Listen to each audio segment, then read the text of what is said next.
Setup for Epic is fast and easy. All you need is a box of Epic and a way to keep score.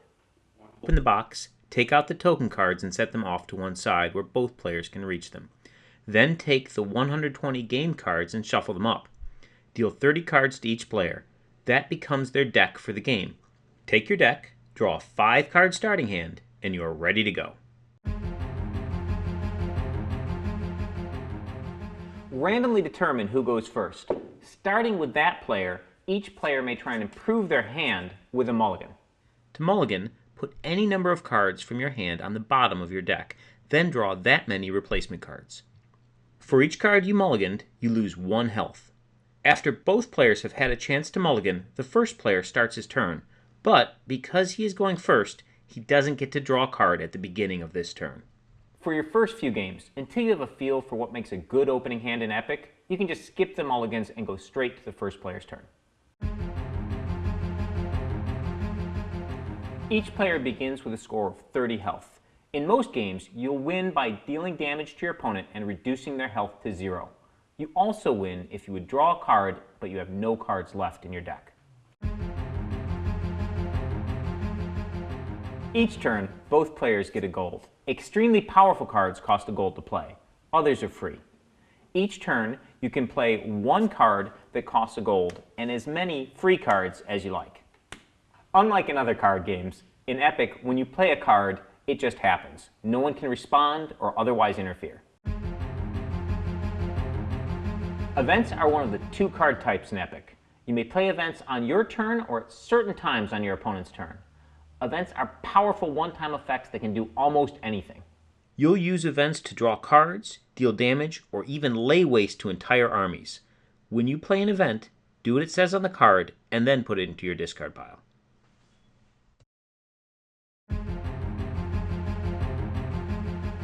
Champions are the second type of card in Epic. They are heroes and monsters that fight for you.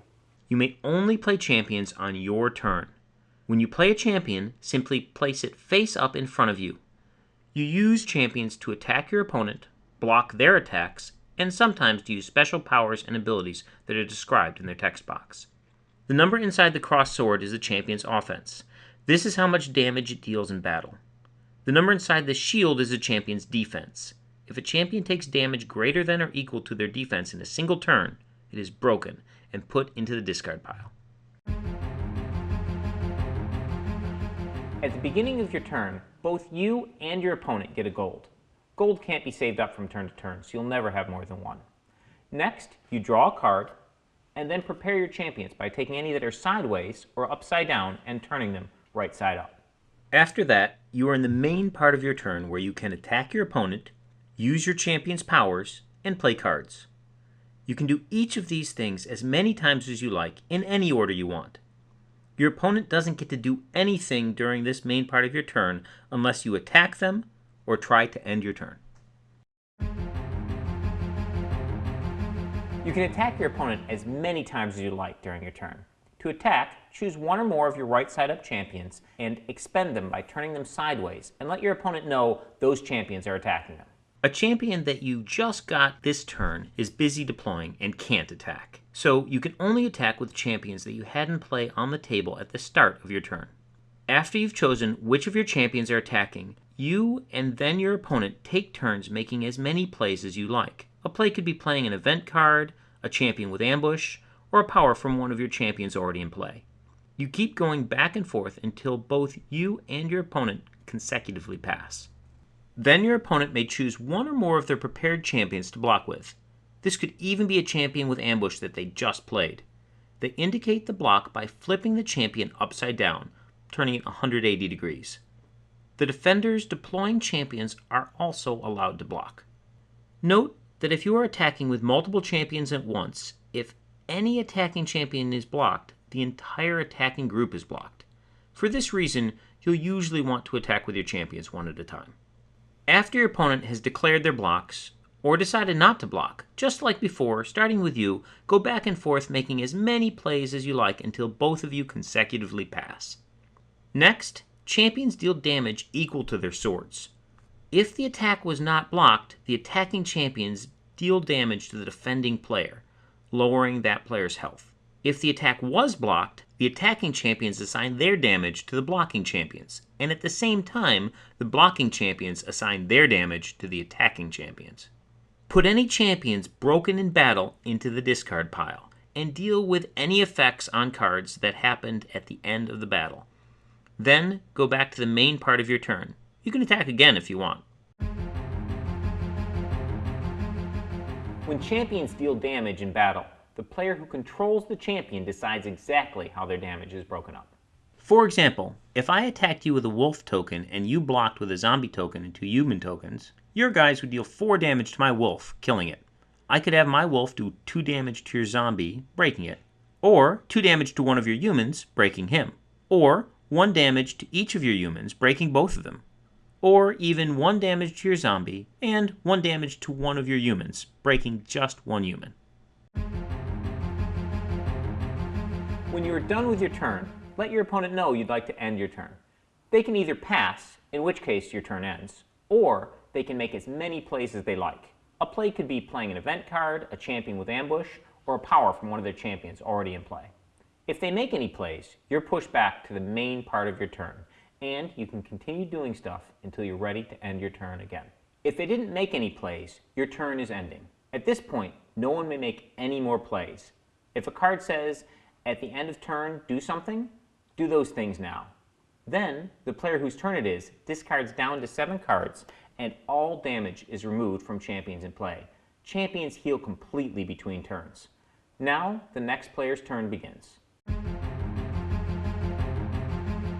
There are 3 positions a champion can be in. Prepared, which is right side up, expended, which is turned 90 degrees on its side, or flipped, which is turned 180 degrees away from me. When you play a champion, it enters play prepared. It can block right away, but it's deploying, so it cannot attack or use powers with an expend cost. Once you begin your turn, your champions are no longer deploying and can attack or use powers that cause it to expend. When you attack or use an expend power, you expend the champion by placing it on its side. Expended champions have done their thing. They need time to recover before they can attack or use their expend powers again. When you block, you flip your champion by rotating it 180 degrees. It can't block again for the rest of the turn, but it can use expend powers. So, you could block with your hunting raptors, then use its power to get an extra bite in. Some cards have powers you can use. The cost to use that power appears to the left of the colon, and what the power does appears to the right. For instance, Murderous Necromancer has an expend power that breaks another champion. So, you may expend it, choose another champion, and send that one to the discard pile. Remember, if you can't pay the cost, you can't use his power. This means you can't use his power the turn he enters play, because he's deploying. Many champions have triggered abilities. Those are abilities that wait around for something to happen, and when they do, they take effect. The thing that triggers the ability is to the left of the arrow, and what the ability does is to the right. For instance, at the start of your turn, Muse will let you draw an extra card. Here's an easy way to tell the difference between a power and an ability. If it has a colon, it's a power, and you can choose when to activate by paying the cost to the left of the colon. If it has an arrow, it is a triggered ability, and it will happen automatically when the condition to the left of the arrow is met. When you play a champion, it is deploying, which means it can't attack or use expend powers. When you begin a new turn, all your champions in play are no longer deploying. There are 3 important keywords to remember when playing a champion: Tribute, Loyalty, and Ambush. When a champion with Tribute enters play, you gain the effect listed. So, when you play Palace Guard, you banish an enemy champion, sending it to the bottom of its owner's deck. When a champion with Loyalty enters play, you gain the effect listed only if you reveal cards from your hand of the same color as that champion. Raging T-Rex has Loyalty too, meaning if you show 2 green wild cards, you'll get his Loyalty effect when you play him. Finally, many champions have Ambush. This means you can play them on your turn or your opponent's turn, just like an event. And also like events, they have brass dots at the top of the card to let you know you can play them on any turn. On your turn, your opponent's not allowed to play cards or powers except at 3 specific times: when you attack them, after they declare blocks, and when you try and end your turn. For more information, please see the videos about combat and about ending the turn. There are 4 alignments in Epic, each with their own color. Evil is red, good is yellow, wild is green, and sage is blue. You can play any mix of alignments in your deck. There are no restrictions. But sometimes if you can match those colors, your cards will become more powerful. For more information about this, please see our videos about loyalty and ally abilities. Airborne is a way for your champions to soar over the enemy defenses. If all your attackers are airborne, the attack may only be blocked by other airborne champions. You usually don't want to attack with an airborne champion and a non-airborne champion together, because then the attack could be blocked by any champion. Ally abilities reward you for playing cards of matching colors. Fire Shaman has an ally ability for wild, dealing 3 damage whenever it triggers. An ally ability happens when you play a card from your hand that costs a gold and is that color. So, playing a Flame Strike while you have a Fire Shaman in play lets you do 8 damage from the Flame Strike and then 3 more from the Fire Shaman's ally ability. Ally abilities are triggered when you play a card, but they don't actually happen until the card you played finishes resolving. Let's say you had an Infernal Gatekeeper in play, facing down an army of 5 champions. You might play Apocalypse, breaking all champions. When you play Apocalypse, the Infernal Gatekeeper is in play, so his ally ability triggers. But that ability waits for Apocalypse to finish before resolving. Everything is broken, then you may put a demon token into play.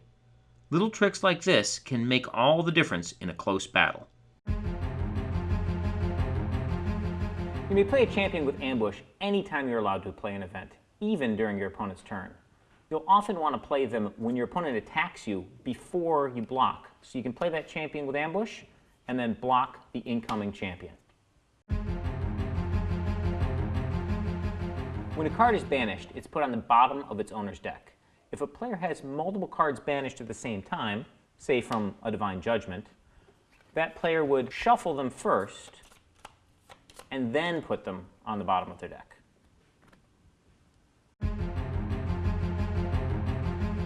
Blitz champions ignore deploying, so they can attack and use expend powers right away. They're great to play right after your opponent clears the board with a nasty event like Apocalypse. You can come in and smash them right away.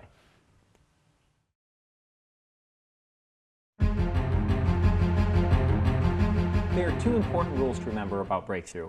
First, when attacking with a group of champions, you only count the champions with Breakthrough for determining what damage goes to the defending player. So for example, if I attacked with a Burrowing Worm and a human token together, and my opponent blocked with a wolf, we have 18 Breakthrough, they have 2 shields, they would take 16 damage. The one from the human token doesn't help.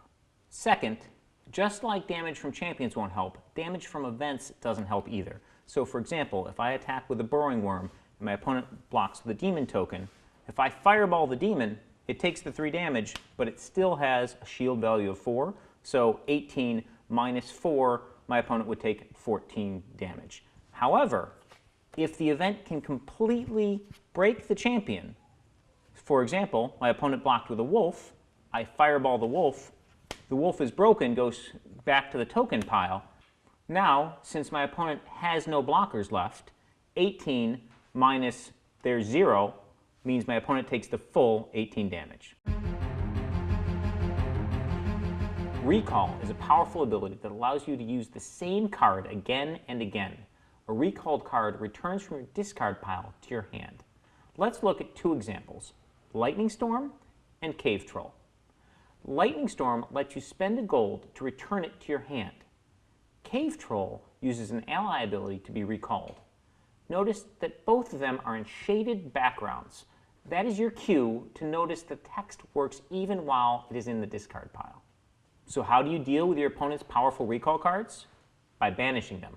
For example, Amnesia is a great way to banish your opponent's entire discard pile.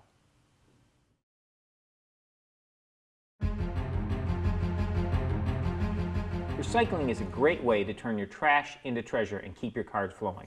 To recycle, you banish 2 cards from your discard pile. If you do, you get to draw a card. So for example, when I play Word of Summoning, I get my demon token, I can banish 2 cards from my discard pile, put them on the bottom of my deck, and draw a replacement card. Now, recycling won't work unless you have at least 2 cards in your discard pile. Also, recycling is optional. If there's no cards in your discard pile you want to banish, you don't have to do it. Righteous champions deal damage and increase your health as well. When a righteous champion deals damage, you gain that much health. So for example, if I attack and damage my opponent with an Avenging Angel, I would gain 6 health. Epic comes with 8 double-sided token cards. They begin game outside of the deck, but many cards will allow you to put them into play. Token champions can't ever be anywhere other than in play or in the spare token pile. They can't go into someone's hand, deck, or discard pile. Unbanishable champions cannot be banished while they are in play. For example, Thundarus cannot be banished by Palace Guard or Divine Judgment. But note, like most rules text, this only works while the champion is in play. When Thundarus is in your discard pile, he can be banished as normal. Many cards refer to targets. For example, Flame Strike says deal 8 damage to a target. This means you can choose any target, for example, your opponent's champion or your opponent themselves, to deal 8 damage to. Some champions are protected from this by being untargetable. If a champion is untargetable, you may not choose it as a target. You can get around untargetable with events that don't target. For example, Hurricane deals 9 damage to all champions, including the untargetable ones. Finally, like most keywords, untargetable only works while the champion is in play. So, for example, you can target a Crystal Golem while it's in your discard pile. Unbreakable champions can't be broken. So, for example, if I attack with my Lurking Giant and my opponent blocked with their Steel Golem, normally their Steel Golem would break my Lurking Giant. But if I play Brave Squire, giving my Lurking Giant +5 offense and making him unbreakable this turn, no matter how much damage the Lurking Giant takes or how many break effects happen to him, the Lurking Giant will stay in play.